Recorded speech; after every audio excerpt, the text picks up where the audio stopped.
the PLT, Praxis PLT 5621, 22, 23, 24, and 25. And I'm just making sure I'm live everywhere, and it looks like I am. And we are moving forward. Okay, so welcome. Today is the Praxis PLT.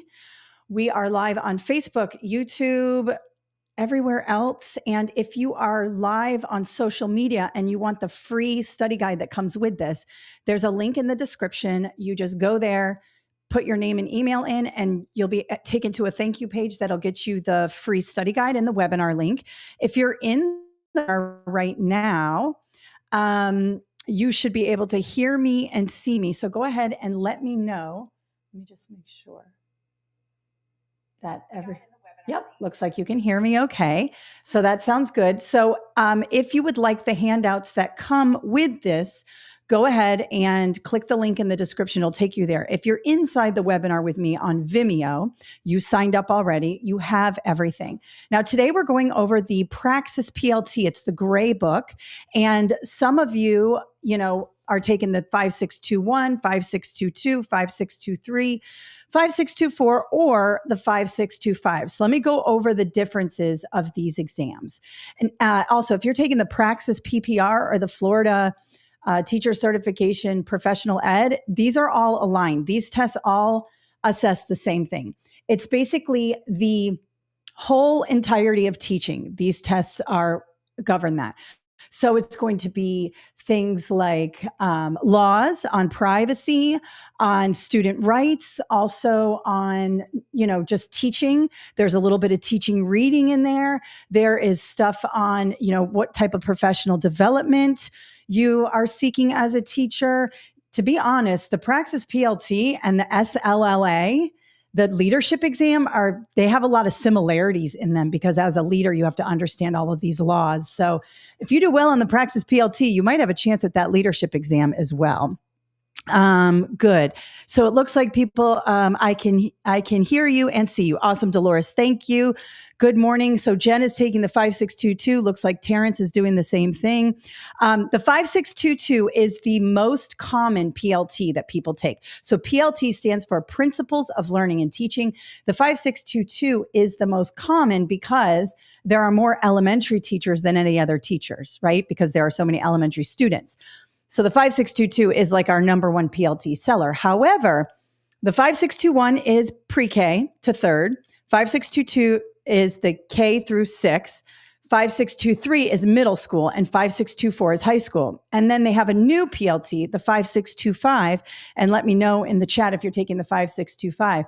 That's K-12. And the good news is there's no written response. If you're taking the 21, 22, 23, or 24, you have to write a constructed response. And we're going to do that today. But if you're taking the 5625, stay for the writing, even though you don't have to do it, because it's going to help you with your critical thinking skills that will help you with the multiple choice. So stay for the whole thing. Even if you don't need the writing, it's still good practice. And today I'm going to be going over the writing. And when I'm done, all of the people who signed up for this webinar using that form, you're going to get the big fat writing prompts that I have for that, and you'll get my response to the practice. So after this webinar is over, you are going to get an email with all the resources I talk about. You are also going to get the replay. So if you're watching live, great, but you can always watch it again and fast forward and find things that you want to go back over. And you're going to get the free study guide. And once it's over, you're going to get that constructed response. So all of that works really well for you. And I hope you enjoy the webinar today. So really quickly, I'm Kathleen Jasper. Some of you are new to my channel or new to my webinars. Let me know in the chat if you are new, or if you're an OG, if you've been here a long time, that's great too. But I usually go live every Saturday for teacher certification exams. I've been helping people pass their certification exams now for 10 years. I cannot believe it. I was a substitute teacher, became a teacher through the same process that you are doing now, going through, taking the exams, doing the alternative certification and all of that. And then I became a high school biology teacher, which was awesome. Not my first choice in content area. I ended up loving it. And then I became a curriculum specialist downtown, which is a great job. If you ever get a chance to work downtown in curriculum, some of you are new teachers, but if you get some experience and a job opens up downtown for curriculum or professional development, grab it. I learned so much. And a lot of what I do today is based on that job. I'm just trying to get my screen to stay open because I'm going to be monitoring. There we go. I'm going to be monitoring this webinar. So I went downtown, learned all about testing. Pearson came in and showed us how to write tests. So the main testing company came in and trained us on test specifications, all of that. And that is what turned me into an expert here. I continued to work in that. And then I became an assistant principal. And I was a leader there. I worked in discipline. I also worked in professional development with the APC. And then I left to start my own thing 10 years ago. I cannot believe it. And here I am with you. And I have like 35 books on Amazon. I go live every weekend and all of that. And now I am actually going back to my roots, SAT. And I'll talk about that later. But I have a whole new SAT program for students. So I'll be doing what I do with you. I have that for our high school students as well. So anyway, that's my background. But today we're talking about PLT. So we've got a lot of first timers here. Awesome. First time on the webinar, but I've watched a ton of your YouTube videos. Awesome. I'm so glad. I used your webinars in practice on my core Praxis and passed them all. Awesome, Stacy. A bunch of people in here. Deborah passed her special ed. Bunch of people passed. So that's wonderful. And even if you haven't passed yet, or if you're taking it again, it's okay. These tests do not have a very high first time pass rate, especially things like the 5001 or the Praxis core, where there are multiple subtests within a test.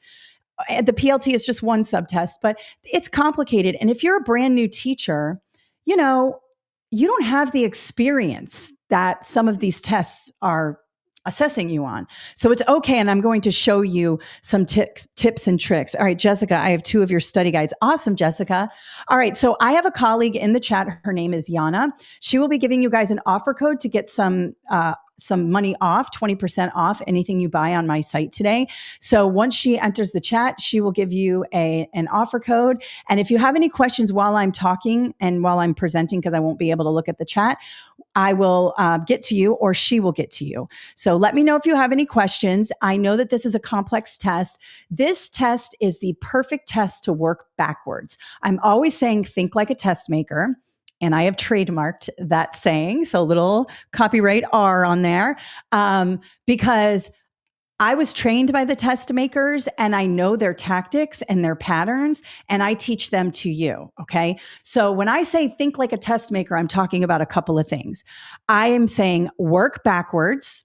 That means we're going to start with the answer choices and have a look. We're going to look at the question stem. We're not going to start from the top and read all the way down to the bottom, because then we get wrapped up in things that confuse us. We're going to go straight to the task first. We're going to evaluate those answer choices first, working backwards. The second thing about working like a test maker and not a test taker is identifying good words. And I'm going to show you this in context. Looks like Terrence says he was unsuccessful by 2 points on the 5622. Terrence, I'm going to get you there. I'm going to show you a trick. Working backwards, finding good words. This is the perfect test because it's all scenarios, right? Tell me in the chat if you've taken it before. It's like a long scenario, and then the answer choices are super long. And you get turned around and all the answer choices look like it could be a good answer. I hear that a lot. Oh, I took the test and all 3 or all 4 of the answer choices seemed like good answers to me. I'm going to make it so that those scenario questions become your easiest questions. They are so easy to spot the patterns. And I'm going to show you how to do that today. Okay. So thinking like a test maker, not a test taker, working backwards, finding patterns. Just I'm not a test taker, I'm a test maker. I'm going to evaluate this test strategically. That's what I'm going to teach you. Now, I do have a full study guide for this book. Some of you have it. When you buy it on our website, it's digital. It gets sent to you in an email. You download it as a PDF and you can keep it on any device. Okay. If you want the physical, you have to go through Amazon. I have a button on my website and all of that. Today, with the webinar, you're getting a free study guide, and I'm going to work through some of those questions today. And we're going to do the constructed response, and you'll get all of that. So my free stuff is just as good as my paid stuff. It's just that my paid stuff, it's bigger. This is a huge study guide. I have an online course that's very similar to what I'm doing here. I have a YouTube channel. I've got you. So let's get started. Let me just check and see what people are asking here. I've taken the 5621 and failed by 4 points. It's okay, Tawanda. I've got you. Pay attention today. I take my test Saturday. I'm so scared I have to pass to keep my job. Once you take it, how long till you get your pass or fail results? This is a great question, Kat. That's funny. My name's Kathleen, and all of my friends from high school always called me Kat. It's like my old school nickname with my very best friends. So, Kat, this is a good question. So, first of all, try not to think about, I have to pass or I'm going to lose my job. Hopefully you have a little bit more time. Hopefully you didn't leave it till the last minute, but if you did, it's okay. To get the results, if you are taking the 5, 6, 2, 1, 2, 2, 2, 3, or 2, 4, you have a writing exam. So you will not get a score, unofficial score when you click submit. If you're taking the 5, 6, 2, 5, because there is no writing, you will get an unofficial score. So writing takes a minute for them to score. So they do not give you an unofficial score. You have to wait. It's anywhere from 2 weeks to a month to see your results. Okay. Now, once you've taken the exam, if you are not successful, you can retake it in 28 days. So from the time you took it, not from the time you got the results, from the time you took it. So let's say you get your results in 2 or 3 weeks and you're successful, fantastic, moving on with your life. If you weren't, that's okay. You'll get your score report, have a look at your score report, and then you can retake the exam. Okay. What is the score I'm trying for a passing score? All right, Jen, this is a good question. When you are taking the 5621 through 5624, you've got the writing, which is 25% of your score. So it's very hard to determine the exact number you need correct because you have the writing.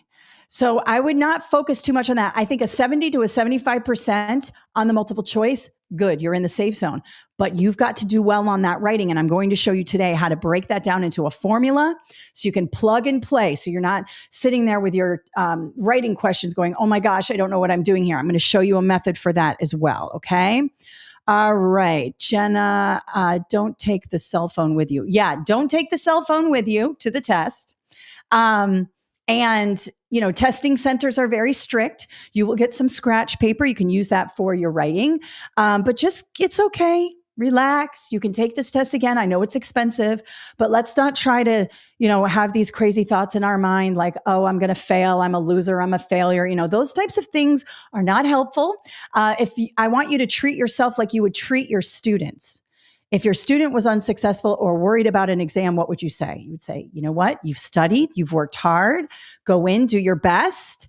You will most likely pass. And if you don't, that's okay. We can take it again. It's okay. All right. So let's get started. Once I'm done with the webinar, I'm going to show you all these new free resources I have for you. I want to get started on my presentation though, because that's why you guys are here. So let me go ahead and share screen. And I'm going to be teaching you a lot of things in context. I love in context because I show you something and then I go, you know what? This is how you work through that. So I want to model how I would do that. So let's go ahead and share my screen. We are working from this free study guide here. Now, of course, we have a full study guide. This is the digital. This is what the digital looks like when you buy the actual study guide. And I'm going to use this because it's going to show you and let me just zoom in here. I got to hit this. There we go. I want to show you the content categories of the exam. And this goes for all of them, no matter what grade level you're taking. So if you're taking the 5621 all the way to the 24 or the 5625, okay? So what we have here is content category 1. This is students as learners. Then we have instructional practices, assessment, professional development, and then analysis. This right here is your constructed response, okay? Now, I always have a good words list, right here in my study guides, we're going to talk about good words. I basically show you all the good words. Let's go to that. Good words is 243. These are all the good words that you want to be looking for in the answer choices, or the good words or good practices. They might not say, progress monitor. It might say something else that's related to progress monitor. So we want to be on the lookout for that. And let's see here. Let me go to the actual, this is how to use the book. Sorry. Okay, here it is. So you can see that every test has a blueprint. This is the blueprint for the PLT. We always want to be looking at this. This is what is on the exam. This is what the test makers use to show you, hey, this is how you're going to be tested. Notice content category 1 and 2, students as learners and instructional process is 22. That's 50% of the exam, 1 and 2. The biggest part of the exam is there. Okay. Now, then we move into assessment, 15%, professional development, 15. And then notice here, your writing is 25%. So another big chunk of the exam. You've got to do well in the writing in order to pass this test. I'm going to show you how to do that today. If you're taking 5625, you do not have this part. You're lucky. This is gone. Okay. So some states use the 5625. Some states use the actual 5621 to 5624. It just depends on your state, and there's nothing you can do about it. So figure out what your state uses and move on with your life, and don't fret. It'll be fine. Okay. All right. So now this is the big study guide. That's this with digitally. So this you get on Amazon, and the digital one you get on our website. Our offer codes do not work on Amazon. They only work on our website, unfortunately. In order to give discounts on Amazon, I have to unpublish the book and republish it, and I'm not doing that. That is a whole thing on KDP. You don't even want to know what a crazy thing it is to publish on Amazon. Once they're live, they are live. They stay live. But if you prefer physical, which I get, you may want to go with that Amazon option. All right. Now, the free study guide right here is what you got. We've got 10 problems here and detailed answer explanations. I want you to have a look at those. And then I'm going to be giving you this once the webinar is over, the constructed response. They're very big. I really want to hit you hard with some of the tougher constructed response questions. And we've got an elementary and a secondary. So if you are taking the 5621 or 22, this elementary example is going to help you. And if you're taking the 5623 or 24, this secondary is going to help you. But guess what? It doesn't matter what grade level you're taking. It's all the same. People get caught up. Oh, well, I'm pre-K. This test is about certain things, and it spans all grade levels. And if you're 5625, stay for this because it's going to help you with yours. Okay. All right. So let's go to here. All right. So we are going through the Praxis PLT. I want to get started with some questions. I'm going to jump around. Notice that this one says number 1. This one says 2, 3. Do I go in order here? 4 or 5? Oh, and then I jump to 8. I'm not going to do all of them today because I want to get started on the writing as well. And I'm a little long-winded if you haven't noticed. I like to really explain things, and we would be here all day. So I'm going to go over the ones that I'm going to show you how to work backwards here. And that's going to help you. All right. So let's have a look at this question here. Now, we are working backwards. Now, this might be even longer, but I can see I've got long answer choices here. I'm going to show you some patterns. Think like a test maker. Let's look at the answer choices. Fill out a worksheet right away. No. Bad word. It's out. And it's got labeling parts of a cell. Now, do we use worksheets? Of course. I'm not saying worksheets are bad. Worksheets are great practice. Worksheets are used to help reinforce skills. But on this test, we are looking for critical thinking, higher level skills. We want our students to be stretching beyond the comfort zone, okay? And worksheets are typically a bad word on this test, okay? B, build a model of a cell and label it. Okay, I don't hate it, don't love it. We've all done that, building cells, labeling cells, things like that.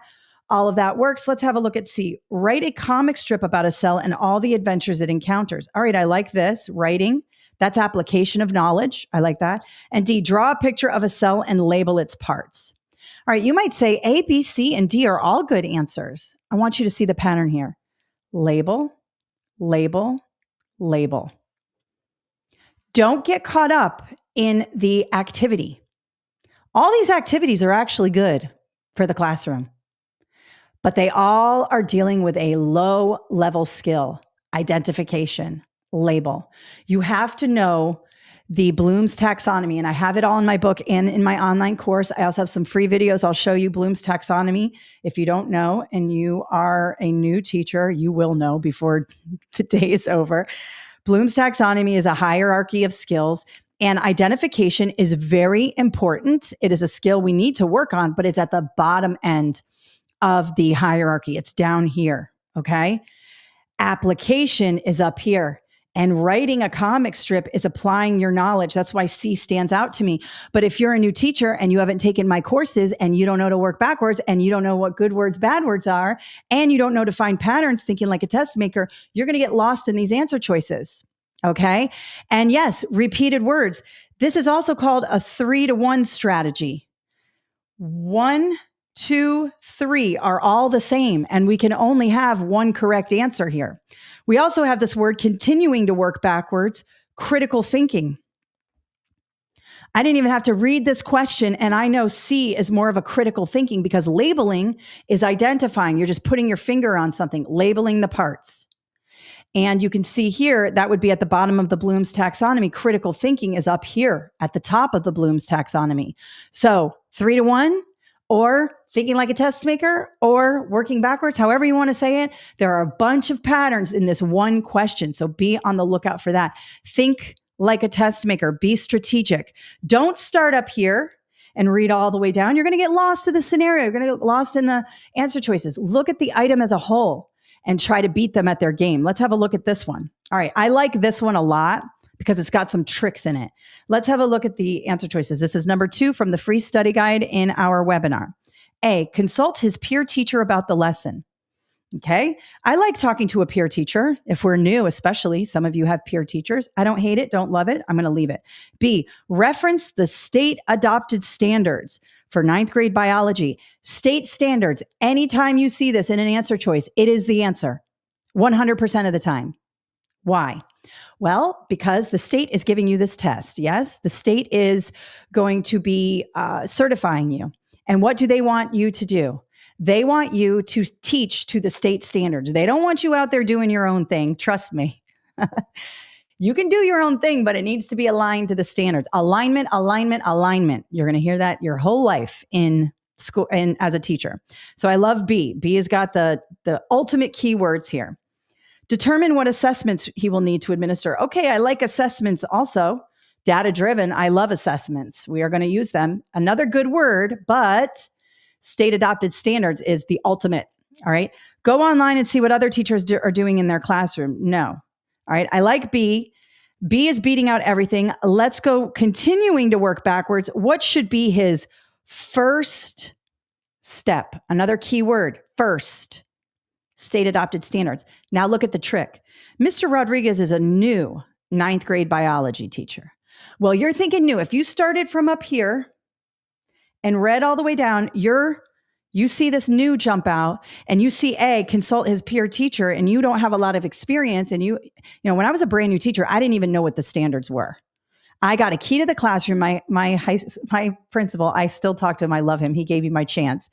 He was old school. He's like, here's a teacher edition. Here's the key to the classroom. Good luck, kid. That's what I got.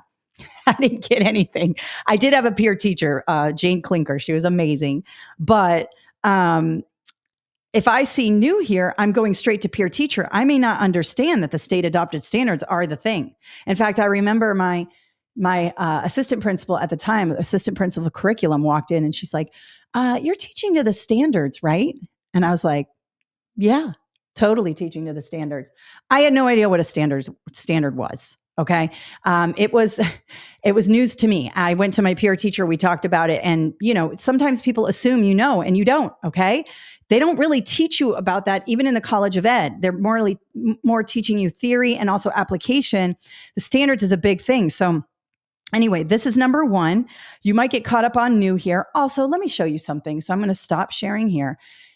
The test specifications. When I talk about good words, I want to show you exactly what I'm talking about here. All right. So this is the test spec. We will link these up in the email that goes out.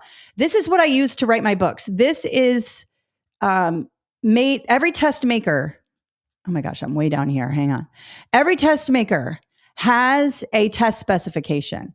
And this one looks like this, 5622 K6. 5625 has its own, it's totally aligned to the 5621, 22, 23, 24. They're all the same. I go through this thing. Here's your blueprint here. And then here are your test specifications. All of these words, everything in here has to be learned in order for you to be successful on the exam. Well, guess what? I take all of these and make them headings in my book and fill in all the information underneath them. I make sure all my test questions have this information in them, all of it. All of these theorists are covered in my book. Every single thing, especially anything that's, sectioned out like this with these little bulleted points, self-determination, attribution, extrinsic versus intrinsic motivation. I talk about this a lot in my videos and also in my books. All of this it's called fair game, meaning if they put it in the spec, they can ask you about it. Now, let me show you this word standards. What I like to do is do a Control F just to show you guys. Standards are mentioned 23 times. In this document. Standards. Look at this. Boom, boom, boom. 23 times. If you see standards, state adopted standards, maintaining standards, whatever it is, aligning your instruction to the standards, it is the answer. Look at this. Standards. Let's have a look at another one. Explicit.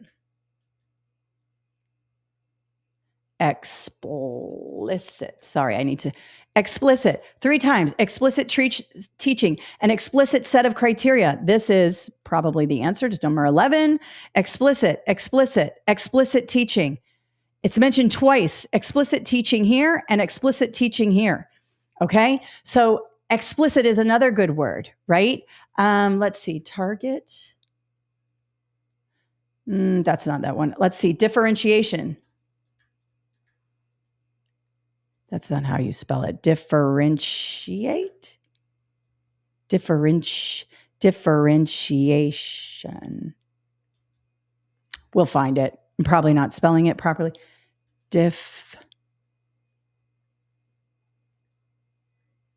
Difficulty, different shapes, different. But notice that you can Control F on a bunch of stuff and you can see different types, differentiating. There we go. There's my word. Differentiating instruction. Notice this is a good word. It's in there twice. Differentiating instruction. It's in number 5 and it's in number 5 here and it's in number 5 there. So this is what I mean by good words. I'm not going to get hung up on going through this blueprint for you. I want you to download this. You'll see that my books are completely aligned to this. But you can do this with the 5625. Notice they've got the same. Here are all the theorists. Let's go. Standards. Here it is. Standards. It all goes through there. So make sure you're having a look at all of this here for the 5625, 5622, 21. We will link them all up in the email, but you should be looking at this as well. Think like a test maker. Look at their document. Look and see what they wrote for the test. And you should be teaching your students how to do this. If they're taking the state assessment, there is a spec for it. So you are going to want to show your student, hey, go home, have your parents go online. Here's the spec. Here are some practice test questions. They always have questions in there so you can see how they're structured. Get in there, learn that spec, go over it with your kids, prepare them like I'm preparing you. Think strategically. All right. Okay. Just wanted to show you that when we're talking about good words. I'll go back to my thing here, but good words, very important. Okay. All right. Let's have a look here. Number 3. Now, this one's not so easy to work backwards with the answer choices because they're one word. Okay. But it prepares me. It has a way to, I look at it and I go, okay. So I see these are examples of, let's go ahead and keep working backwards. Students will identify parts of a cell. Students will understand the difference between fragments and complete sentences. Okay, these are examples of objectives. Standards are the bigger skills. Let's go over this. Standards. Standards are the bigger skills that they acquire over the year. So for example, when you're assistant principal comes in and says, are you teaching to the standards? That means all these objectives, your instruction, your activities are all aligned to the overarching skill that the student is tested on at the end of the year by the state standards. Okay. Also, the teacher writing them on the board, those are the objectives. Now, a quick tip for your teaching. This is going to go in with your classroom instruction, especially if you're new. If you want to be very effective in the classroom and also you want to ace your teacher evaluation, don't just write these on the board. Refer to them. Talk to your kids about them. You can say, all right, everybody, let's have a look up here. These are our objectives for the day. Today, we're going to identify parts of a sentence, the subject and the predicate. So by the end of today's lesson, you're going to be able to tell me which part of the sentence is the subject and which part is the predicate. Our second objective for today is we are going to be able to distinguish between fragments and complete sentences, okay? And they're like, okay, cool. Thumbs up. Everybody understand? Thumbs up, thumbs up. Yeah. Okay, cool. Now you go through the lesson and you're teaching, and maybe by the end of this one part, your students understand subject and predicate. So you might ask, all right, Jose, tell me this sentence, which part is the subject and which part is the predicate? And he does it. And then you say, all right, Susie, this sentence up here, which part's the subject, which part's the predicate? And she says it, right? And I say, you know what, guys, I think we have fulfilled our first target, our first objective today. Do we all know how to identify parts of a sentence, the subject and the predicate? Give me a thumbs up if you can. Thumbs up. You do a quick assessment. This is a formative assessment. All right. Everybody has thumbs up. And maybe a couple kids have their thumbs to the side, like, and it's like, all right, let's go over it one more time real quick. And then you say, have we satisfied this objective? Yes, we have. All right, let's move on to the second objective. And then at the end of the lesson, right before you're done, you say, all right, let's just quickly review our objectives today and see if we met them. Did we identify parts of a sentence, subject and predicate? Yes, we did. Can we identify fragments and complete sentences? Yes, we can. Awesome. We have fulfilled our objectives for the day. Let's say the second objective, maybe we didn't get to it. We might say, we still might be a little bit confused about fragments and complete sentences. So tomorrow we're going to start with this objective. If you do that in front of your principal, you are going straight to the top, because as a principal, we want to see our teachers aligning their objectives to the standards, of course, and we want them to communicate the objectives. Teachers get so mad. They're like, why do I have to write my objective on the board? It's so pointless. You're right. That is pointless. Writing something on the board and not referring to it, that's a waste of time. But if you say, all right, everybody, let's have a look at our objectives today, it frames your reference. It frames the kid's reference. What are you responsible by the end of learning? You know who else loves objectives? Adults. Whenever I do a professional development webinar, just like I did today, I said, I'm going to teach you how to think like a test maker. I'm going to teach you how to work backwards. I'm going to teach you the structure of the exam. And then at the end, I'm going to review all of that stuff. Those are objectives. It really helps to frame your reference, and it helps students to understand what they're responsible for. And bonus, it'll get you an exceptional or whatever the highest thing is on your particular rubric for teaching in your evaluations. I used to go in and observe teachers. I was in charge of lots of teachers and teaching and learning in the school. I was an assistant principal. I did all of this every day. Take my advice. Do this. Do this. And not only will your kids get better, you will get better evaluation scores. Okay. All right. So those are objectives. Rules, typically bad word. We like to call them expectations, not rules. And rubrics, I love rubrics, but those are usually used to show students what the expectation is for a big project or something like that, or writing. I use rubrics for everything. And now with ChatGPT, you can just have ChatGPT make your rubrics. I'll be doing an AI for educators next month. You should definitely attend that webinar. I'm going to show you how to help with your standards, objectives. I used to have to write these out by hand. Now, ChatGPT does it in seconds. It'll give you a lesson plan, ideas for activities you wouldn't believe. I'm going to show you how to use it. No tech required. That's going to be coming up in May. So be on the lookout for that. If you're watching this in the future, I probably already have it. All right. So let's have a look at number 4. I can see here, reciprocal teaching, cooperative learning, modeling, writing workshop. Okay. All of these are great techniques. We use them. Although I've been talking to a lot of students and they tend to hate this. They hate cooperative learning when they get to middle and high school. I've surveyed a lot of students over the last few months and years, and For some reason, I know we love cooperative learning. We think it's good for them. They hate it, but we'll talk about that later. All right. I can't really do much. I'm going to talk about what all these things are in just a second. So I have to continue to work backwards to read the question. The teacher is using what technique for her students? A teacher has projected an essay in front of the class. Okay, this is explicit instruction. The students watch as she goes through the essay, deleting fragments and revising sentences. This is modeling. She is showing you what to do. Now, modeling is a good word. Whenever you see modeling in an answer choice, I'm not saying it's always going to be the right, because writing workshop, is good. But listen, cooperative learning and writing workshop, aren't they the same thing? Remember, eliminate anything that's the same. Writing workshop is when students get together and trade their papers, which is a great technique.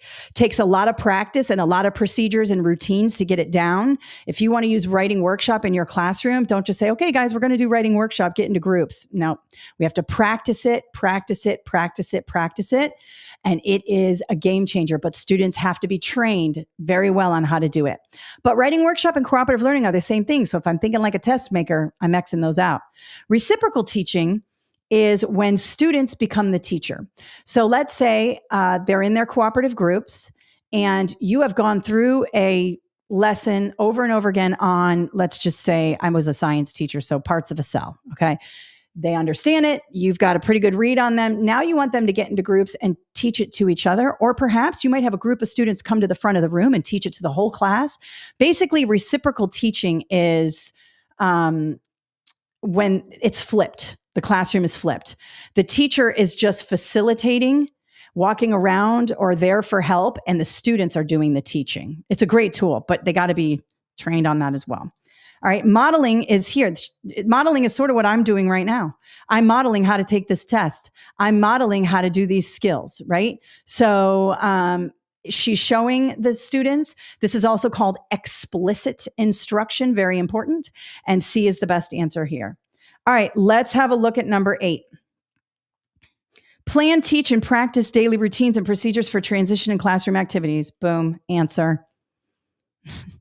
That is the answer all day, every day. Let's have a look at B, C, and D. Send home reminders to parents about classroom expectations. Do we do that? Yep, but it's not as good as A. C, assign homework. Homework, bad word, out. D, have students sign behavior contracts. They work, they're okay. Not as good as planned procedures and routines. And let me show you one more thing. I'm going to go to our thing here. 8 times routine is routines. Okay. So let's go to 5625. Let's share this one instead. Routines. Okay. So when I tell you it's a good word, routines and procedures, it means it's a good word. And let me talk to you really quick about routines and procedures. All right. I do a lot on classroom management. If you practice routines and procedures in your classroom, you're going to have a much better year. If you just leave that to, oh, they should know how to act. No. You need to have routines and procedures for entering the classroom, putting your backpack on the hook, going and getting your folder, sitting down at your desk, looking at the bell ringer. I was a high school teacher and I practiced routines and procedures for a whole week before I ever got into any instruction. So it was coming into my classroom, what to do with the bell ringer, how to raise your hand and answer questions, how to get into your lab groups, how to get equipment out of the lab closet, how to do writing workshops. Any time where I had to have students get up, do something, come in the room, leave the room, whatever it was, I modeled what I wanted them to do. I'm like, everybody look at me. I'm going to do it for you. And it's not being condescending either. I want this to be perfect. I want my class run the way I want it. And I'm going to show you exactly what I want. So I go and I do it. I come in the classroom, sit down at my desk, take out my book and bell ringer, look to the board, look at the bell ringer. And then I do it again. And then we practice and I bring them all out of the room and I bring them in. You do the same thing. Middle school and elementary, you're going to have a lot more procedures. Elementary, you've got transitions when you move from math block to ELA block. Coming in the room, leaving the room, lining up for specials. all of that should be practice. And Jessica is saying visuals are good for younger children. Yep. And it's good for older children. Checklists. Did we do this when we walked in the room? Check. Did we do this when we walked in the room? Check. Students love routines and procedures. So do you. When you go on vacation and you eat like crap and you drink everything in sight and you wake up late, what do you say when you get home from vacation? I can't wait to get back to my routine, because we love them. Students love them. They don't want a free for all in the classroom. So practice them at the beginning of the year before you start teaching anything. Get them down, and then students will start to forget. A couple months later, they'll be coming in like a bunch of wild hyenas, hitting each other, throwing their backpacks. Stop instruction. We need to stop. We need to practice this routine again. Everybody, we're not going to do anything today until we're done with this. Everybody out of the room. Out of the room, take your backpack with you. Let's enter and do it again and again and again and again till it's perfect. And once it's perfect, you can move on. But I am telling you, it will not eliminate all of your bad behavior, but it eliminate 90% of it. If you do not have established routines and procedures in your classroom, you're going to have a really tough year with your kids. The other thing is you have to model the behavior you want. So if you want your kids on time, you got to be on time. If you want your kids prepared, you got to be prepared. If you want your kids to take the classroom seriously, you need to be dressed appropriately, dressed to go. I'm not saying you have to wear a tie or a suit, but you need to be pressed and ready to go. Everybody's got to be ready for class. All right. Leah is saying, put them in an anchor chart as reminders. Yes. Something visual that students can go, okay, where are we? We're here. I mean, they love that. Do you know that when I teach professional development, when I was a administrator, I had procedures too. Adults want to know. They go, what do you want me to do? You can't just go in and say, oh, we're here today. No, they want a step-by-step process. They love that because then they know when they get to go. When this is over, they get to leave. Adults want it too. Everybody wants this, so do it. And I have a whole course on this, but I'm also building a new classroom management course. It'll be ready in just a couple of months. I'm going to have it ready for the summer so that all the new teachers can have a look at it and be ready to go for fall. I'm going to teach you how to be ready to go. But I also have it in my book. Hang on.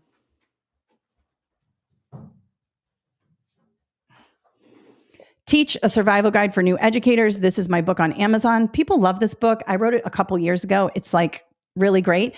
And I have a Teach a Survival course for new educators on my website. Just a little shameless plug there. All right. Now, any questions on the multiple choice? Let me know.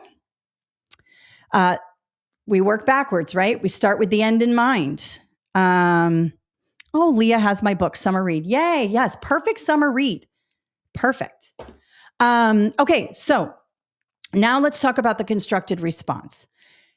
Now, we've gone through the study guide.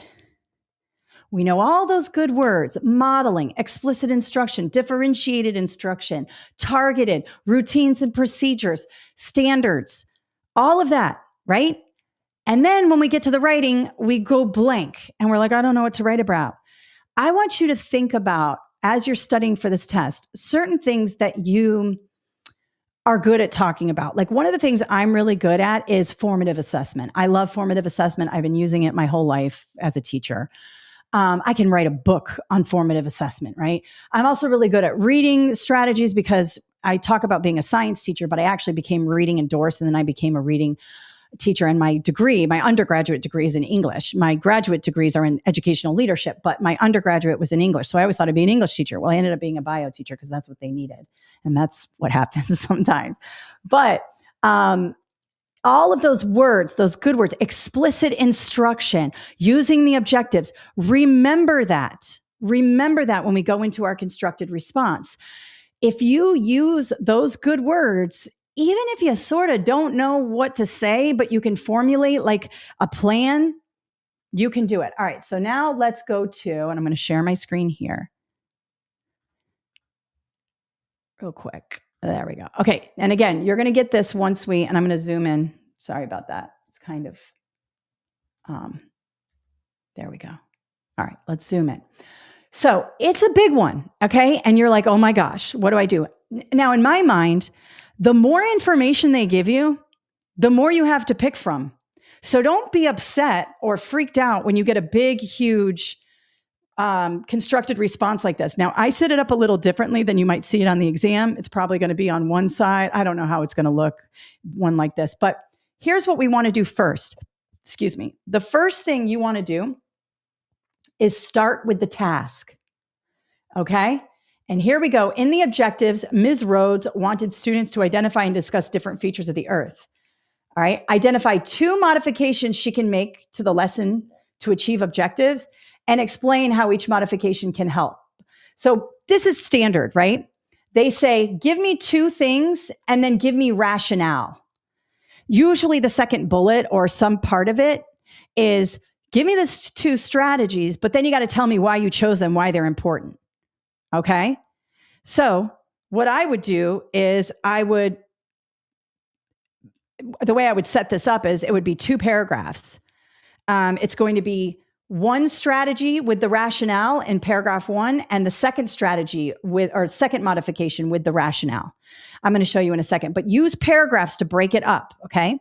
Now let's go to question 2. In the introduction of the scenario, it mentions that Ms. Rhodes wants to make cooperative groups an integral part of her classroom. Identify 2 areas of professional learning she can seek out.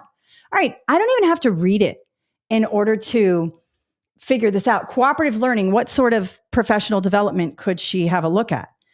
All right. So probably classroom management strategies to get them to understand cooperative learning, right? Procedures and routines. And then maybe something about differentiated instruction with groups or something like that. It doesn't matter. You just need to know, like, how would I use some of this when it comes to cooperative learning? Just think about it in your mind and then put it down on your scratch paper. Once you read this, you'll probably get some more ideas, but just have a think about what's going on here. Start with the task first.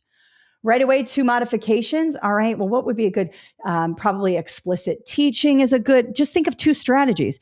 Explicit instruction, differentiated instruction, making sure we have our classroom procedures and routines, maybe standards, maybe objectives. Just think about those, and then you can apply them once you read. All right, so I've got those down. And let's have a look at the actual question here. All right, so we now have it down. We've worked backwards. I'm not going to read this entire thing to you, but basically she's a 2nd grade beginning teacher. She's new and she wants to do some cooperative learning about the Earth's features. Okay. So it's a science lesson. Here are the objectives. Students will work in groups to use clay to make models of the Earth. Students will discuss different features of the Earth. Students will identify the different features of the Earth. I don't really love the way these objectives are written. The last one has the verb identify, but the students will work in groups. That's not a great objective. To make clay models, it should be like students will apply their understanding of the Earth's features to make clay models. I mean, I don't know. I don't love the way these objectives are written, but she's a new teacher. All right. So now observation notes by her peer teacher. So it looks like her peer teacher is observing her and she's going to give us some sort of an evaluation. Ms. Rhodes begins so I'm starting here. I'll read this first. Okay. Ms. Rhodes begins the lesson by telling students they will work in cooperative groups to mold clay into Earth models. The students get really excited to start to talk and jump up and down. She tells students to go to their group tables. Oh my God. No. That's a lesson. That's a recipe for disaster. Okay. We missed explicit instruction on getting into groups. It takes 5 minutes to get them into their groups. Whoa, that's a long time. Why? Because they're small children and we don't have a process. Get into groups is not a process for anybody. And then those of you who teach elementary, tell me, would you have the clay already on the table for the kids?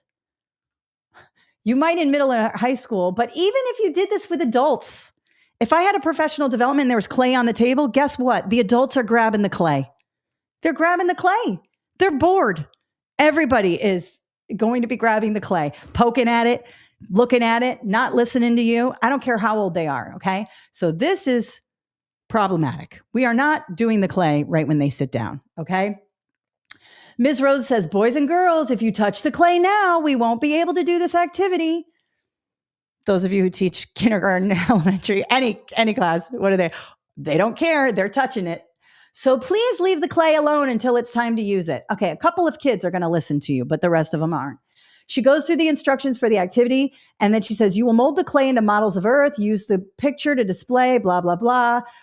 And she projects something on the whiteboard. And here's what happened. 4 students immediately begin to grab at the clay and smush all the colors together. 3 students are confused as to what to do. 5 students begin to mold the clay and follow instructions. All right, we got 5. Ms. Rhodes walks around the room and assists students in groups. Okay, this is good. I love this. If you're doing cooperative learning, you shouldn't be at your desk. You should be, walking around the room. And most kids are frustrated here. Okay, so let's have a look at this. After 20 minutes, she wraps up the activity. Most students did not have a lot to say about the objectives, and 2 students are upset with their clay figures. Yeah, because we jumped into the routine. We jumped into the activity. We didn't give explicit instruction. We didn't model anything. We should have modeled. Before they even got into groups, you should have a thing of clay in your hand to say, okay, when we get into our groups, we're going to have the opportunity to work with this clay. Let me show you how I would do this. All right. And they're watching you. All right. We don't just get into groups and expect these kids to know what to do. And again, with adults, it's the same thing. And Leah, yes, she did not model. Ms. Rhodes knows the activity did not meet the lesson objectives. She is frustrated. So the teacher's frustrated too, as anyone would be. And these are normal mistakes that new teachers make. Normal mistakes. And then we get into the questions. All right, here we go. So let's go to my thing here. What could she do? And we've got some people saying, nope, no, nope. As soon as I said the clay on the table, you guys are like, absolutely not. She didn't model. She did not. So what are the 2 things she could do? And this goes to question 1 here. Identify 2 modifications she can make. All right, what are they? Explicit instruction with the modeling, and then the routines. She has to. She's just getting into groups. That's not a routine. Okay. So they need steps to shape the clay. We need clear expectations. She needs to model this, like Leah said in here and others. Practice routines. They need to know how to work in groups effectively. Before you even take the clay out, they need to get into groups and learn how to, it took 5 minutes to get into groups. That might be an exaggeration, but even a minute is too long. They should get up, go to see 15, 20 seconds, and they're in groups. All right. Must practice before jumping into the learning. Okay. Notice I've just got some things here. Let's have a look at what I did here. Okay. Now I'm going to just increase here because there's a lot on the page, and I apologize, but it's about, it's about getting you guys what you need. So let's start here. My first way that she could modify is explicit instruction. Notice that I use a heading here. It doesn't hurt to use a heading. It tells the grader of your essay that you're sectioning this thing out. It keeps it organized. Nothing wrong with that. So let's have a look. Miss Rhodes can modify the lesson by providing explicit instruction at the beginning of the activity. Notice that I go right into what she should do. You don't need to summarize. You don't need an intro. You have to write 4 of these. I believe it's 4. I have so many. Let me look. It's 4. Yeah, A, B, C, and D. There are 4 constructed responses. You don't have time for intros and conclusions. Get to the point. The person grading this wants you to get to the point as well. So write in there. Ms. Rhodes can modify the lesson by providing explicit instruction at the beginning. And then I say, now apply it to her classroom. Instead of simply telling students to mold the clay into models of the earth, she can break down the task into smaller steps. Now I'm getting more specifics here. For example, you want to use this in your writing because it tells the grader of your essay that you are about to get specific, and specificity is part of the rubric for this writing. In order to get full points on the constructed response, you have to be specific and apply it to the actual thing. You can't just be like, explicit instruction is a good way to teach students. Modeling is very effective. That's great, but until you apply it to the actual scenario here, it's not going to get you the full marks, okay? So for example, she can model how to shape the clay into different features of the earth, such as mountains, oceans. I got specific there. Just put something, mountains, continents, whatever. Providing visual aids or step-by-step guides can help students understand what is expected of them and how to achieve the objective of identifying. Finally, explicit instruction will help students understand Ms. Rhodes' expectations, setting them up for success. That last sentence is the rationale here. Explain why each modification helps. When I say this, sets them up for success, that's the rationale. This is only 3 to 5 sentences here. Let's do the same thing for practice routines and procedures. And let me move this up so my head is not in the way. There we go. Again, I've got a heading here. This was my first modification. This is my second modification. Clearly stated for our grader to do this. All right, here we go. Ms. Rhodes can modify the lesson by establishing practice routines for cooperative learning before starting the activity. Instead of assuming students understand how to work effectively in groups, she can explicitly teach.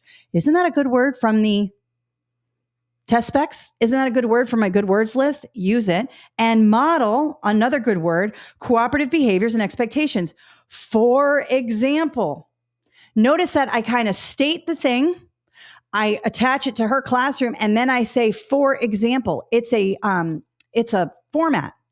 State what you want, the modification, give a little sort of explanation of it, and then say, for example. She can introduce routines such as taking turns, more specificity, listening to others' ideas, and asking for help. By practicing these routines regularly, students will develop the skills and habits necessary for successful collaboration, which can improve their ability, blah, blah, blah. This last sentence is that rationale right here, the rationale. So now I am done with question 1, and I have successfully completed both of those tasks. That's what we have to do. Okay, check, check. Now we can move on to question 2. All right, we've already got it on our scratch paper.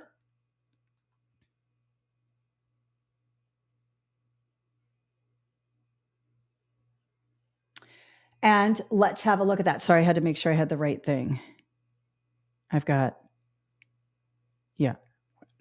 Okay, sorry. I'm just looking to make sure I have the right thing here. Okay, and we said professional development, probably going to go with, after I've read this whole scenario, I'm probably going to go with a little classroom management strategies.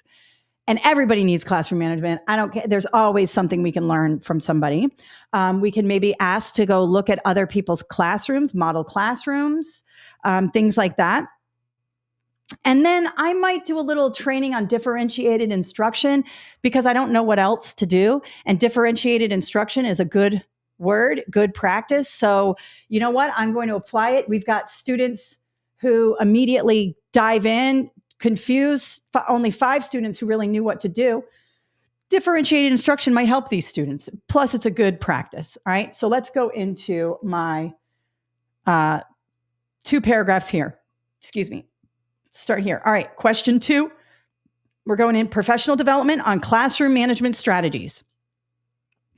Ms. Rhodes can seek professional learning opportunities focused on classroom management, particularly those related to cooperative learning. By learning effective techniques for organizing and managing cooperative groups, she can create a more conducive learning environment where students engage in group activities. This knowledge will help her establish cooperative groups as a regular, successful part of the learning process. So that is great. I might even say, for example, or you might even say in the middle here, when the students got into groups, they didn't know what to do and it got very chaotic. Understanding classroom management would help her in this situation. Okay. Okay. Now let's look at this. Training and differentiated instruction. Ms. Rhodes can benefit from professional learning opportunities focused on differentiated instruction. By learning how to differentiate instruction based on students' individual needs and interests and learning styles, she can better support them. This will enable her to provide appropriate scaffolding, good word, and support to students who may struggle with the activity, ultimately leading to more successful implementation. One way that I would make this even better is I would say, in the situation or in the scenario, several students didn't know what to do. They may need more support, and scaffolding instruction would help them.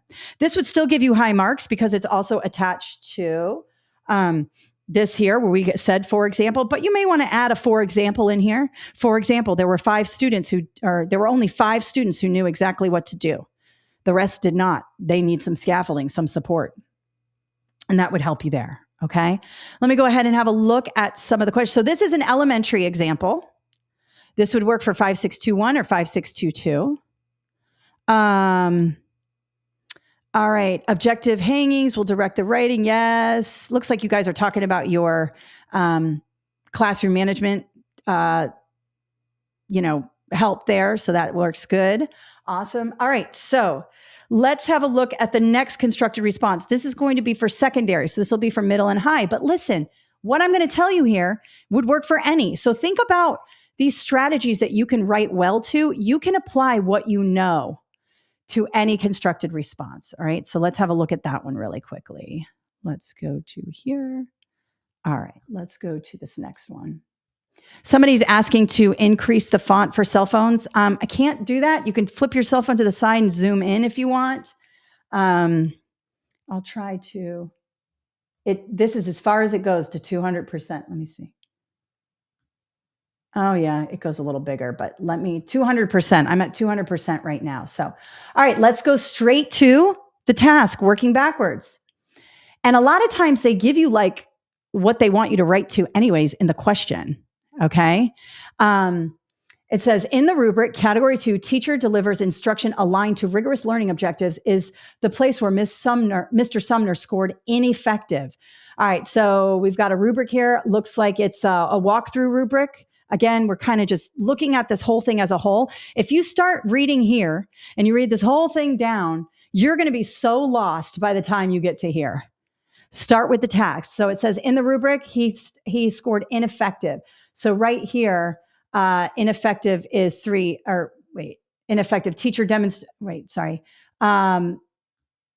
teacher delivers instruction aligned. What did I say here? Category 2, here it is. Evidence, he scored ineffective there. Where do I see that? Looks like he got a 1. Maybe a 1 is bad. I have to look at this. Sorry, it's been a minute. But he scored ineffective there. What 2 modifications can you do? Well, right away, if he's not aligning instruction, then we need to think about standards alignment. He needs to use the standards and probably use the objectives and refer to them in his instruction. So right there, that would be my way. And you can see here, I said, use standards to plan and continually refer to the objectives. Okay, great. So that's my question number 1. Question number 2, in the observation feedback, the principal mentions that the student engagement is low. All right, student engagement is low. What 2 changes? Without even reading, I can figure out that student engagement, use essential questions, perhaps.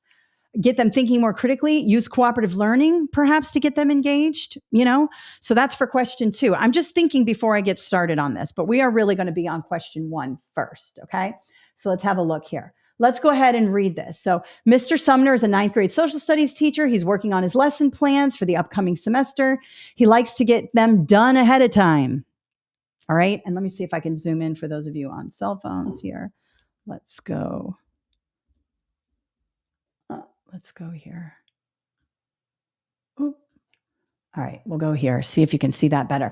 He's a 9th grade social studies teacher. He wants to get things done ahead of time so he can focus on classroom activities. He outlines his lessons and activities based on the textbook and the sequential chapters. Okay, right away, problem. Planning all your lessons ahead of time is not great because it doesn't lend for differentiated instruction. If you just have all of your lessons planned for the whole year, well, what if your kids don't get it? What if you need to move a little quickly? What if you need to slow down? Now you got to go back and redo your lessons. So I would say you can certainly have a template to go ahead of time, but you want to, and then aligning them based on the textbook. Do we use the textbook as a guide? And are a lot of textbooks aligned to the standard? Sure, but this is a trap. They want you to know, as the person reading this, that he's not aligning his stuff to the standards. You need to go straight to the standards, okay? Now let's look at the lesson plans here. Week 1, read chapter 4, lesson 1, and then complete the chapter questions. Week 2, read chapter 4, lesson 2, complete the chapter questions. Week 3, I see a lot. And then we got a test. And then week 5, read chapter 5, lesson 1, complete. Okay, this feels very repetitive. No wonder why the kids aren't engaged. Now, I used to do the same thing every day. I would do read aloud, think aloud. Then I would do some explicit instruction. Then we would do some independent learning. But we didn't just sit in our desk and do the same thing over and over again. This feels very mailing it in. Okay. This doesn't feel really good. Monday, 40-minute movie and note taking. Oh my gosh. If I walked into your classroom and I was the AP and I saw you doing a movie for 40 minutes, oh God, I would be so disappointed. Please don't do that. It's okay to show movies, but stop and discuss, have an activity around it. Showing a movie is not going to be good. Somebody's asking, what are the DOK questions? Very good, Shannon. Depth of knowledge. Right? Good, Shannon. So Shannon in the chat said, what are the DOK questions? Depth of knowledge is a Webb's technique. It's a lot like Bloom's taxonomy. We got questions here. How complex are the questions? Is this really preparing students? Are they low-level questions or high-level questions? Okay. They need to be, they can start at low, but you increase the complexity. So some of you are very advanced here. Some of you have been teachers a while, or you're new and you've gotten some good training. So that's a great, if you talk about DOK in your response, make sure you define it, depth of knowledge. You can also use Bloom's, low level to high level questioning, identification up to critical thinking. If you use that, that would really help.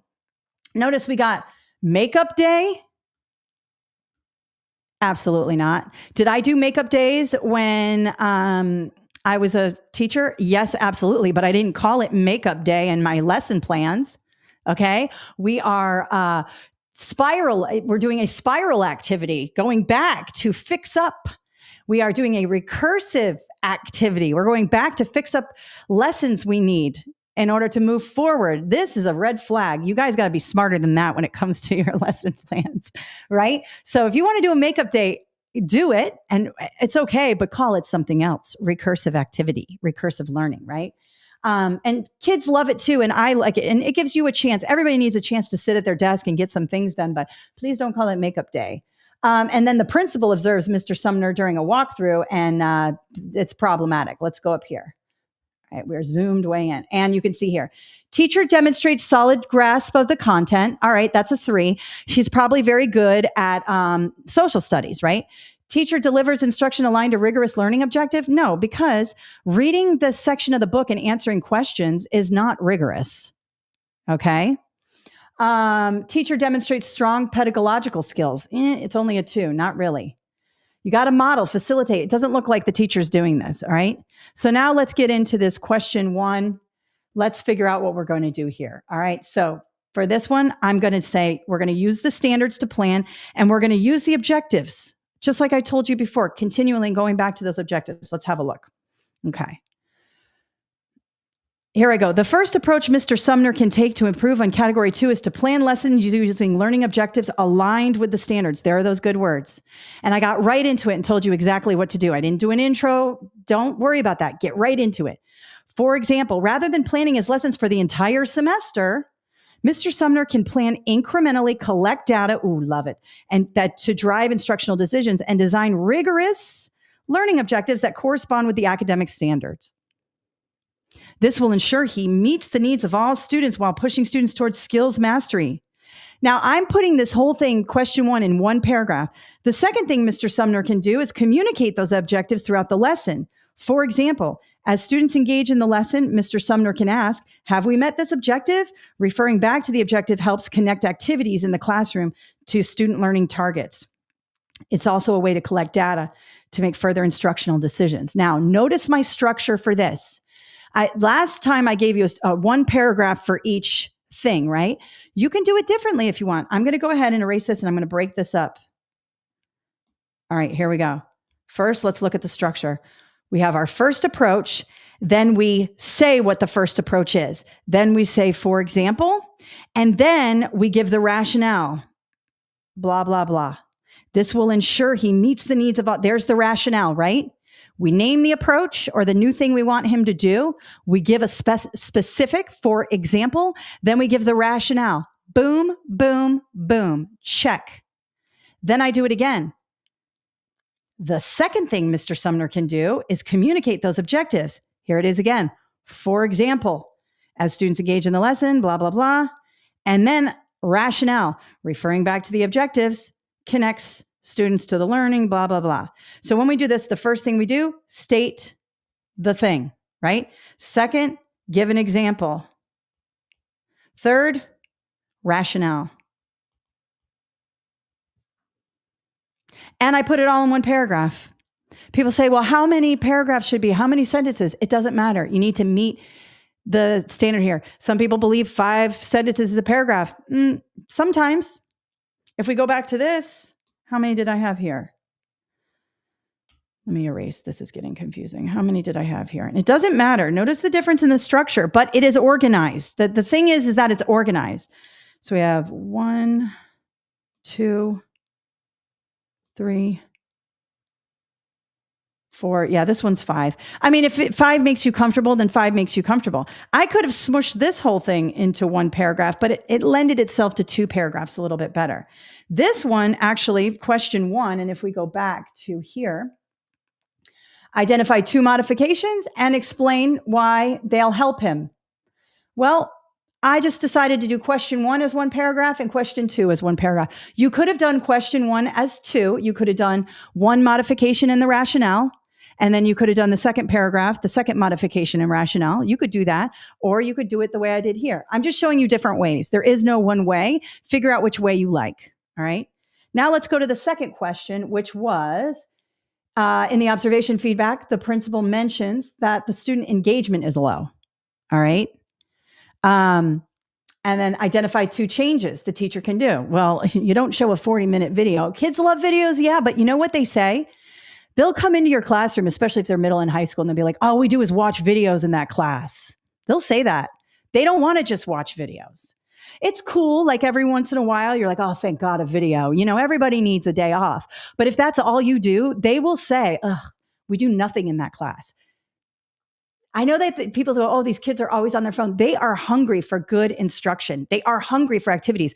You're still going to have phone use. You're still going to have a couple of jerks that want to test your boundaries. Okay. But if you have robust learning objectives and robust activities and really good modeling and really good instruction, they're going to like your class and they're going to pay attention. They're still going to look at their phone every once in a while, but they're not going to be like, oh, it's so boring. I hate this. We're just watching a movie every day. They really do. They don't like it. They don't like it. Listen to your kids when they come in, especially middle and high. They'll be like, oh, that teacher does nothing. You can't believe everything they say, but they'll say it. So you want to be engaged. So what are the 2 strategies and what are we doing here? Let's go here. So for direct instruction, essential questions. That gets them engaged, asking questions, right? And then perhaps a cooperative learning to increase critical thinking. Maybe we watch segments of the movie and then we have a little discussion. All right. Let me see what I did here. Again, another full paragraph. So we say, Mr. Sumner's class focuses mainly on finishing textbook tasks and busy work. Mr. Sumner can incorporate questioning techniques during direct instruction to increase student engagement and help interact with the material.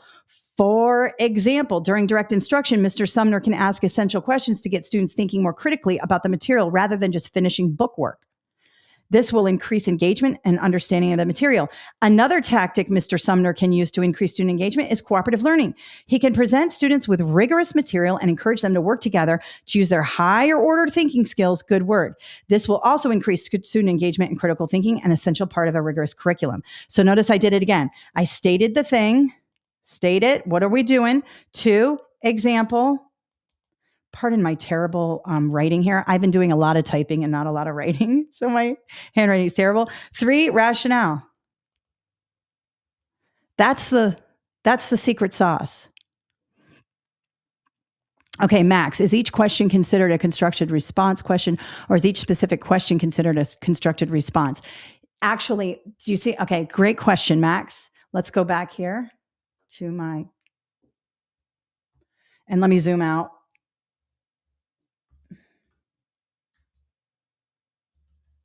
Oh, it's not letting me. Hold on. There we go. Okay. This is actually 1 question, 2 question. So this would be, let's just say you got both of these. You got these 2 questions, question 1 and question 2, and you got these 2 questions, question 1. That would be your 4. All right. Let me show you something really quickly for those of you doing the Oh, let me share a different screen. Great question, Max. Let me share something real quick here for you. We're almost done. I know you guys have been with me a long time. Let's go to the constructed response. Sorry, I hate to make you dizzy, but I got to go back to the top. Here we go. Okay. So this is, and let me zoom in for those of you on the cell phone. I know everybody's on the cell phone. Okay. So hopefully you can see this here. This is your analysis of scenarios, 25%. There are 4 total questions. Here's the deal. You are definitely going to get one of the questions, students as learners in the instructional process. And if we go back to my examples, we definitely hit students as learners with the modeling and the instructional process with the standards and the objectives. You could get one on assessment and you could get one on professional development. So let's say you got one on students as learners and one as the instructional process. And then you had we had one on professional development. It asked what sort of professional development can she seek out, right? If it asks what sort of assessments can she use or what's an assessment technique can she use, that would be assessment. For this one, and I can't switch back and forth, and I'm going to show you in a second, we had 3. We had students as learners. We had instructional process. We actually had 2 from that. And we had professional development. Now let me share my thing so you can see exactly how that's broken down. Let me go back here and let me go to my screen with my thing. Okay. This one is, let's go up here. We have, we talked about objectives and modeling, right? This was the clay one. And it said, what can she do? So that's definitely instruction. It could also be with the routines and procedures. That could be students as learners as well. That could hit the students as learners, right? But then we get in here, what sort of professional learning could she seek out? That comes from that professional learning category, all right? We didn't have any on assessment here, but let's just say for Mr. Sumner, let's say that one of these questions asked, well, it could be because we're using a rubric here. This could technically be an assessment, but it's teacher assessment, not really student assessment. So, but let's just say in one of these categories up here, it says like teacher uses data to make instructional decisions, and he got like a terrible score on that because he didn't use any of that, right? And it said, what sort of assessment strategies could he use? That would be from the assessment section. This one actually came from student engagement. So that would be student as learners and instruction. So we hit, let me go back with these 4 questions. Let me go to here. We hit students as learners. We're going to have definitely 1 question, possibly 2. An instructional process, definitely 1 question, possibly 2. And then professional development for the elementary teacher who needs professional development on classroom management skills and things like that. So we had 4 questions here. Of course, I broke them up to elementary and secondary. You wouldn't have that happen, but we're doing that here today, so I cover everybody. But this is where it all comes from here. Now, have some good assessment strategies. Think about formative assessment, observations, exit tickets, thumbs up, thumbs down, okay? Professional development. Classroom management is always going to be number 1, professional development, or maybe how to use the standards to align your instruction. Student as learners, definitely routines and procedures are going to be in there. Definitely perhaps some cooperative learning activities to get them engaged. Just start thinking beforehand what you might use, because I don't care what question you get. If you have some strategies ready to go in your mind that you can talk to and you're good at, and that they're in the book. They are here inside this book also. Get to know them, understand them. You'll be able to write to it. And then the instructional process, typically explicit instruction, differentiated instruction, modeling, all of that works here. Okay. So be prepared by understanding your strengths, what you can write to, and how you can help enhance this. All right.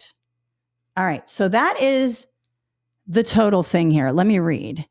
Max, that was a really good question. I'm glad you mentioned that. Is there a way to do constructive responses before the multiple choice? No, it's sequential. Who should take these exams? Are these designed to becoming certified in reading? The Praxis PLT, teachers who teach in states that use Praxis will do the PLT. Some teachers teaching in Texas, let me know if you're in Texas, they use the PPR. It's the same thing. This is just one of many certification exams you have to take. Will I have to mention any psychologists? No, they're not going to have you memorize things. I have never heard of them saying, what specific psychologist did this? Typically, it's a scenario, and they want your input on how to make the scenario better. And you do that through differentiated instruction, explicit instruction, using the standards, engaging students, routines and procedures, aligning everything to the standards, using objectives. All of these things typically will line up with everything you need. How can a teacher use principles of human learning to solve problems of the class? I mean, that's sort of a loaded question. Obviously, human learning is a big part of it. What I would say is some of your biggest problems in the classroom revolve around classroom management. That is the first thing I would tell all new teachers. Get a classroom management plan, practice it with your students, and make sure you're using it at all times. That's going to make everything easier. School relationships okay. Thank you. I was thinking about my test time management. Okay, good, Max. Thank you. All right. What about art teacher? This is not for art specifically, but if you are in a state that uses Praxis, even if you're an art teacher, you're going to have to take this test. I've been studying with your information for student. How do I get over the anxiety? All right. Gail's got a little bit of anxiety. Thanks for being honest, Gail. Listen, the first way you get over the anxiety is to really understand the information. Okay. Secondly, you have to understand you can take this test more than once. This is not just like you would say to your students, one test does not define you. Now, I know it's difficult and I know it's expensive, and I don't want to minimize your anxiety at all because I understand, but you do not have to be perfect on this test. Also, you do not need an A on this test. You need a high D to pass this exam. Okay. Now, a lot of you are talking about your scale scores and things like that. I don't know the exact method for them scaling their score. It's their proprietary information, how they scale score. They take your raw score, how many you got out of the number, correct, and they turn it into a scale score. But I will tell you, it's not an A, and it's not a B, and it's not even a C. In most states, you need a D. You need a D to pass. And that's the way it is on a lot of, not just teacher certification. That's the way it is in a lot of certification exams. You do not need 100 to pass. You can get a D and pass this exam. So think about that. And also treat yourself like you would treat your students. Encourage yourself. Stop berating yourself. Every time you say, God, I'm so stupid, I can't do this. That is not helpful. That is not helpful. If you're a new teacher, this is hard. This is all theory and understanding laws and all this stuff.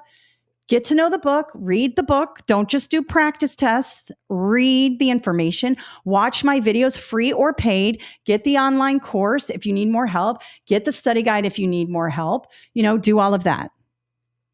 I was so nervous, I almost got sick. I felt horrible the next day. I was able to think more clearly. Oh my gosh. Stacy, no need to get sick. Also, if you have debilitating test anxiety, you can always go to a doctor if it's like for real anxiety, and you can petition Praxis for extra time, accommodations on the test. You will have to wait. They have to evaluate it and check it and all that. You can't just ask for extra time. But if you have like an anxiety disorder and you have a doctor's note, you can present that and they may give you extra time. What is the older book you held up earlier, the smaller one? Oh, this is called, thank you, Zoe, for your, this is Teach, a Survival Guide for New Educators. I'm going to show you where to get it right now. Let me show you where to get more resources. Those of you who want the book, of course, KathleenJasper.com is my website. This is where you get all my stuff. Free webinars is what you're doing today with me. And they are all here. These are the ones coming up. I just did the 5355 last week. I'm doing the PLT now. And this teacher resume and interview process I'm doing next week. Those of you who want to go to a different school, or you're just starting out in the job fair process, come to this. I interviewed hundreds of teachers. I know exactly what they're going to ask you, and I'm going to show you how to do that. These are our past webinars. If you just tab over here, you can see all of our past webinars. They're all there for you. Somebody was asking about 5047. I have one here, the 50067811. I have had a lesson plan. There's a lot going on here for you guys, okay? Now, if you're interested in the paid version of the study guide, you can go here under Praxis PLT, and I have 5621 to 5624. Now, if you are taking the 5625, email us, buy the 5622, and we will send you the 5624 for free. They are the same book. Please do not buy multiple books. Just buy the one for your content area. Okay, so let's go to the 5622 here. It's the most common. You don't need to buy all of them. One book, okay? But if you're taking the 5625, we will send you just show us proof that you bought this book if you bought it on Amazon. And we will, or if you bought it from us, we will send you the 5624. If you're only taking the 5622, you do not need the 5624. Just focus on your test, okay? Now with us, if you're using the offer code, you do the add to cart digital download here, you can use the offer code. But if you go to Amazon, you just click that button there and you can see, it's a #1 bestseller. I just saw that in teaching for tests. Nice. That's always nice to see. You can see how many 5-star reviews we have on this book. Lots of people love it. And here's the thing. Please don't buy the used. You can if you want, but it's going to have writing in it. Okay. And then we get emails. Hey, my book had writing in it. I cannot control what third-party sellers do. Please go to the Prime. You're going to get a brand new book. And if there's anything wrong with the book, like I remember someone's like, oh, my book came damaged. That's not me. Lo siento mucho. Very sorry. That's not me. Send it back. They'll give you a new one. You know, when you do Prime, if you do this, third-party sellers, I just don't. And a lot of people like to imitate. They buy my book, they put it in spiral notebooks, and then they sell it for like $300. Really stupid. I go after them anytime I can. But you can certainly sell your used one if you want, but it's going to, you're selling a used book and you're buying a used book. So I don't get mad at people for selling their used books. I get mad when they buy it new and then they sell it for like hundreds of dollars on another site. It's kind of silly. But anyways, I digress. But yeah, so here are all the things and you can see it's #1. Let's see, teaching for tests. There it is. There it is, #1. Do I have any more? Oh, #9, 5621. That's the same book. All right. Yep. So #1 bestseller there. Now, the next thing I want to show you here is our online course. So if you want what I'm doing here with you, you can go to the PLT online course. You can choose your section. Again, if you're doing 5625, just buy this and we'll send you the 5624 book. It's the same course. Everything's the same. It's just that the book is different. In our online courses, you get the digital study guide with the online course. So you get everything. So you do not have to buy the book and the online course. All right.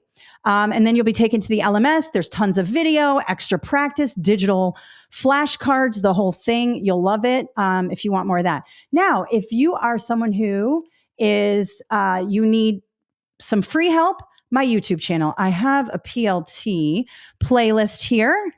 I would definitely check that out. I've got shorts, I've got longs, I've got all kinds of things going on here. Also, shameless plug, just so you know, I'm doing a lot of, that thumbnail is not good. Okay, let me scroll down. Oh my God, look at that thumbnail. Okay, I am doing KMJ learning for high school SAT prep. If you have a student who's working on SAT, have them go to this YouTube channel. We will link it up in the email. Also, I'm doing all this SAT. I'm doing live sessions every day. There's a ton of free resources here. Shameless plug for this new venture I'm doing. I'm working with high school students.